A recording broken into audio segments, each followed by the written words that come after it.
세상을 다스리고 백성을 구하는 리더의 이야기, 경세재민촉의 정혜경입니다. 여러분에게 집은 어떤 의미인가요? 누군가에게 집은 따뜻한 보금자리이고 자산 가치를 높이는 수단이며 필요에 따라 잠시 머무는 공간이기도 할 텐데요. 분명한 건 우리에게 집은 삶에서 없어서는 안 될 필수 조건이라는 거죠. 오늘 경세재민촉에서는 제대로 된 공공주택을 신속하게 공급하고 더 나은 주거 공동체를 만들어가는 공공기관 경기주택도시공사 김세용 사장을 모시고 이야기 나눠보겠습니다.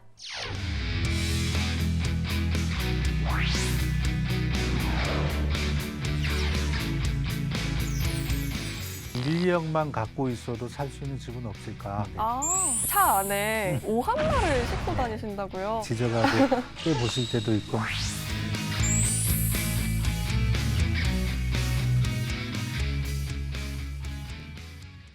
사장님 안녕하십니까? 네, 반갑습니다. 어서 오십시오. 네. 네, 사장님, 올해 초에 저희가 주목할 만한 소식이 있었죠.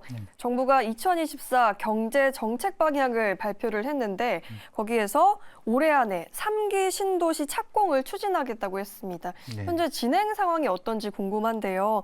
먼저 3기 신도시 건설 개요와 함께 이 차별화 방안에 대해서도 설명을 해주시죠. 네, 지금 정부가 발표한 이제 경제정책 방향에 의하면은 3기 신도시를 최대한 빨리 하겠다. 네. 이렇게 이제 돼 있죠. 그래서 GH도 이제 지난 몇 년간 열심히 일을 해왔는데 지금 보상은 대체로 마무리가 돼 있고요. 네.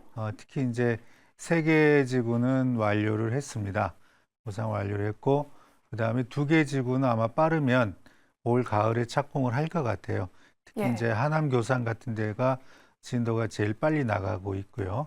그래서 이제 지금 국민들께서 신도시가 언제 완공되나 네. 또 언제 내가 입주할 수 있는가 기대가 많으신데 저희도 그렇죠. 최대한 빠르게 지금 진행을 하고 있다는 걸 말씀드리고 그다음에 이제 GH만의 차별화 방안이 있는데 기후 이제 변화란 말 안 쓰고 우리가 기후 위기라고 합니다.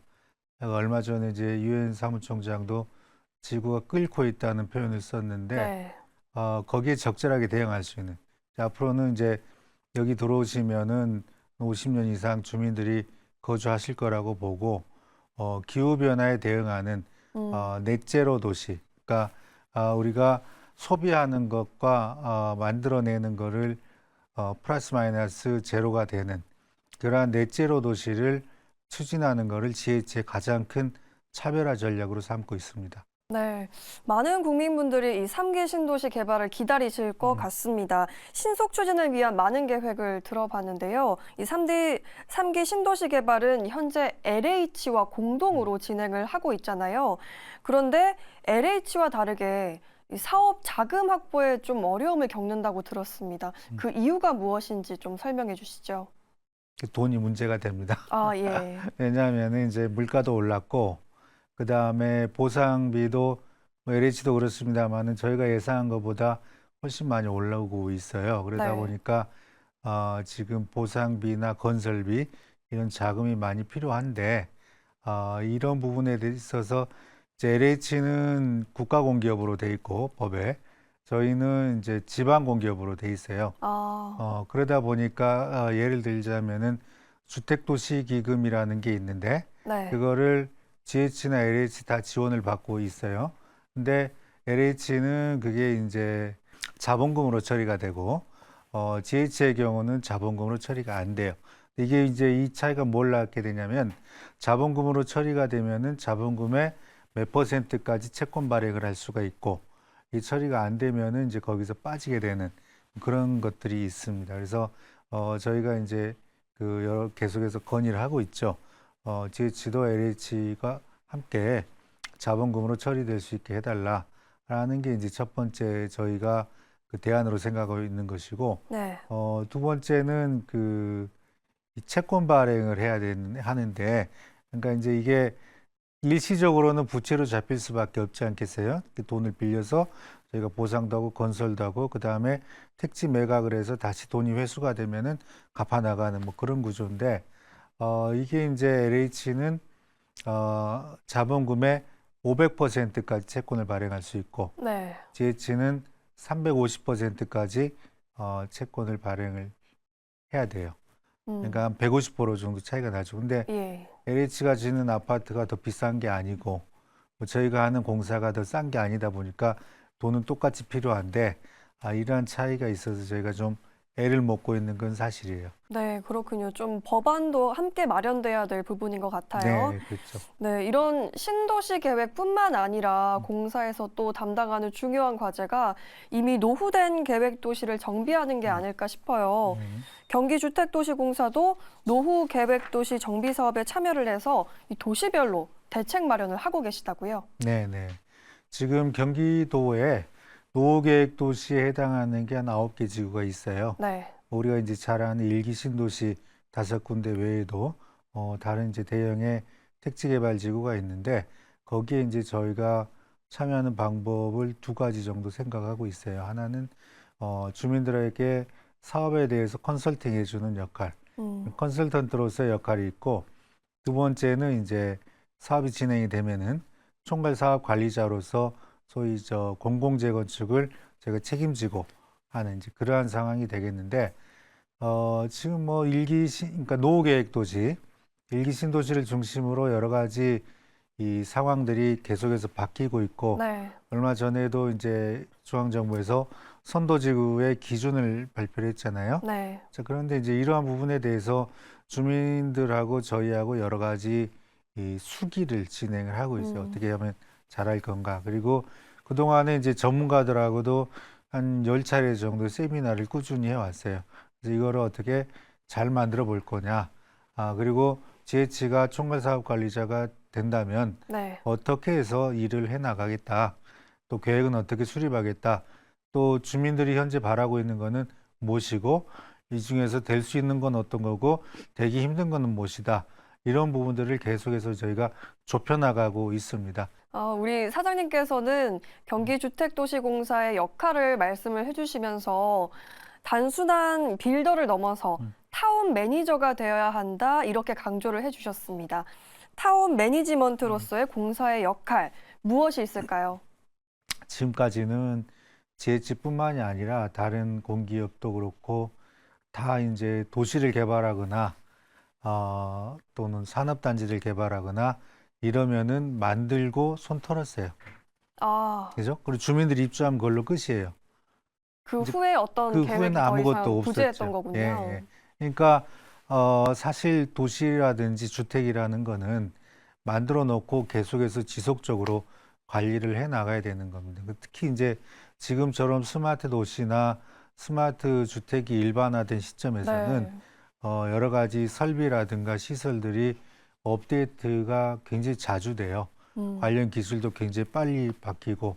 그러니까 그냥 완공이 그 최종점이 아니라는 거죠. 이걸 만들어 놓고 계속해서 사는 주민들과 함께 고민을 같이 해 나가야 되는 거예요. 그래서 이제 제가 취임하면서 자, 이제는 이제 빌더가 아니다. 이제는 더 이상 빌더에서 끝내면 안 되는 거다. 네. 직원들한테. 그래서 타운 매니저로 가야 될 때가 되었다라고 이제 선언을 했고 그 방향을 지금 실천을 하고 있어요. 네, 그렇군요. 저희 판교가요, 경기도를 넘어서서 예. 대한민국의 기회의 땅으로 불리고 있잖아요. 그런데 제3판교는 1, 2판교랑 어떤 점에서 좀 차이점이 있는지 자세하게 설명 부탁드릴게요. 3판교는 이제 아직 그 공식적인 네이밍은 안 했는데 저희가 스타트업 플래닛이라고 명명을 했어요. 그러니까 여기에는 많은 스타트업들이 들어와서 자기 하고 싶은 일, 뭔가 이뤄보고 싶은 일을 실컷 해봐라.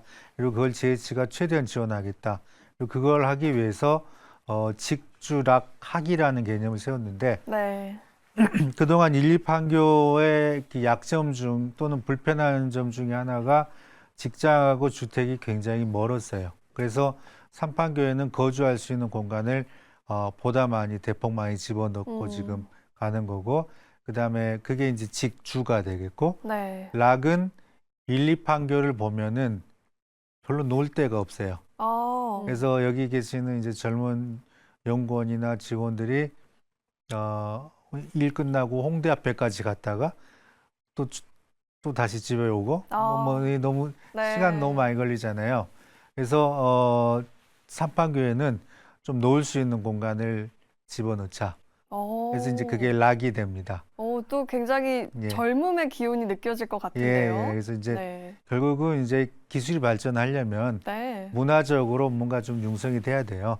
그래서 그리고 자기가 이제 그 어떤 일에 집중하고 나서 스트레스 풀 수 있는 그런 공간이 좀 있어야 되고, 그래서 이제 이때까지는 시도하지 않았던 그 네. 락이라는 공간, 놓을 수 있는 공간을 거기에 이제 집어넣을 수 있게 저희가 마련을 하고, 그다음에 이제 학은 이 연구소나 학교의 랩 같은 거 이런 것들이 좀 여기에 대폭 들어오게 하자. 네. 그래서 거기서 학생이면서 연구원이면서 또는 기업의 인턴이면서 이렇게 좀 활발하게 돌아가게 하자. 그러니까 인재들을 좀 바로바로 공급받을 수 있게 하자는 거죠, 기업들이. 그래서 직주, 락, 학 이 네 가지를 한꺼번에 몰아보자.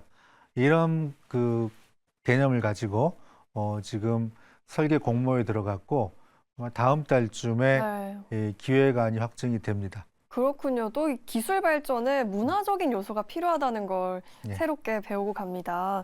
자, 저희 내 집 마련 하면은 우리나라에서 집이 없는 사람들이라면 누구나 꿈꾸는 사실이잖아요. 이 경기주택도시공사의 여러 역할 중에서도 필요한 사람에게 정말 제대로 된 주택을 공급하는 것이 중요할 텐데요. 네. 이를 위해서 지분 적립형 주택을 구상을 하셨다고요. 자세하게 설명 부탁드립니다. 이 적금 생각하시면 돼요.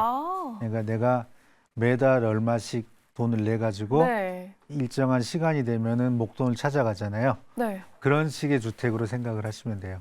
그러면 내 집 마련을 더 쉽게 할 수 있는 거 아닌가요? 그렇죠. 작은 돈으로. 아. 그러니까 지금 이제 뭐가 문제냐면은 집값도 비싸고 네. 그다음에 이 한 주택에서 거주하는 기간이 4년이 채 안 돼요. 맞아요. 그러니까 계속 옮겨 다녀야 되는. 음. 이게 내가 원해서 그런 경우도 있지만 그렇지 않은 경우가 더 많죠. 이제 전세가 됐건 월세가 됐건 오르니까.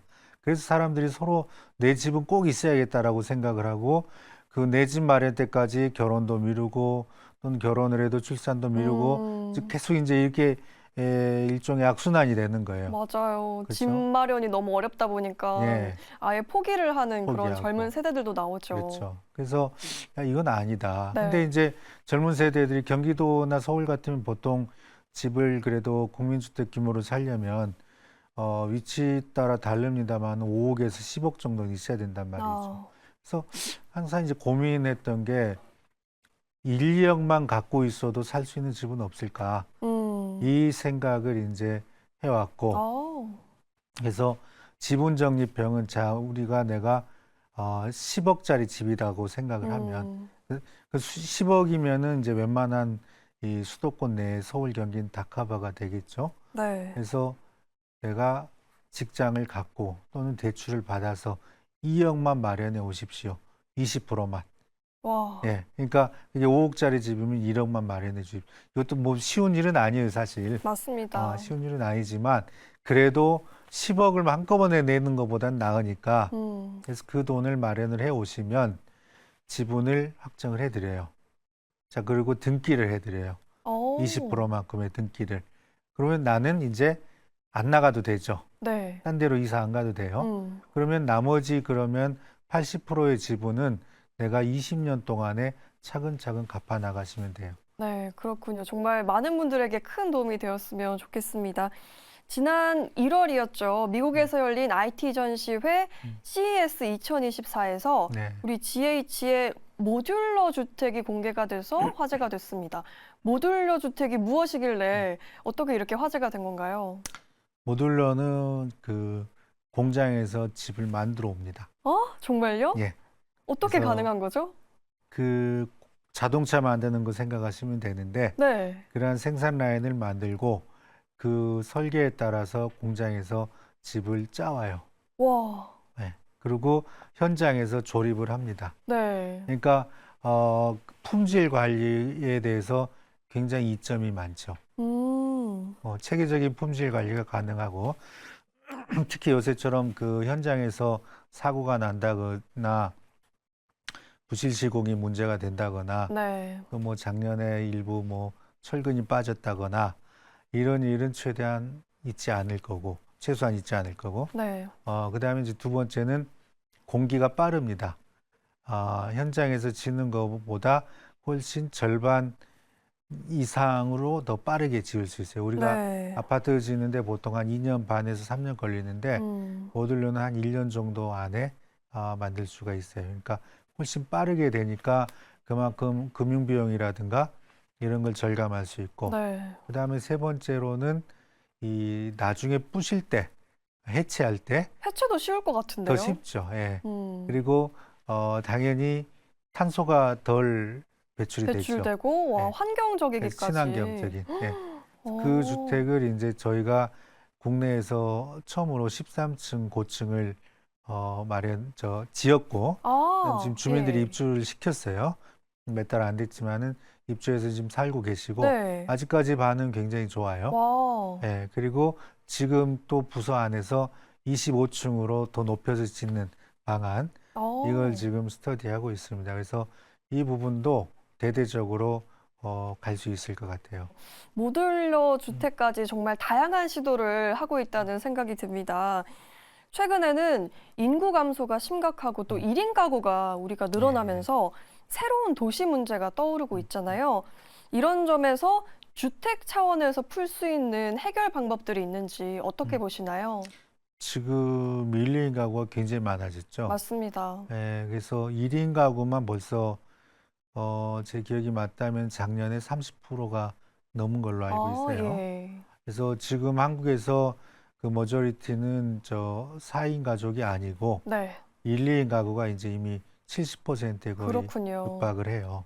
그래서 이제 앞으로 주택은 그 주택 단지는 1, 2인 가구를 중심으로 갈 수밖에 없는 거고 네. 그래서 이분들에게 어떠한 편의를 드릴 거냐. 그리고 또 하나는 이제 재택근무의 문제.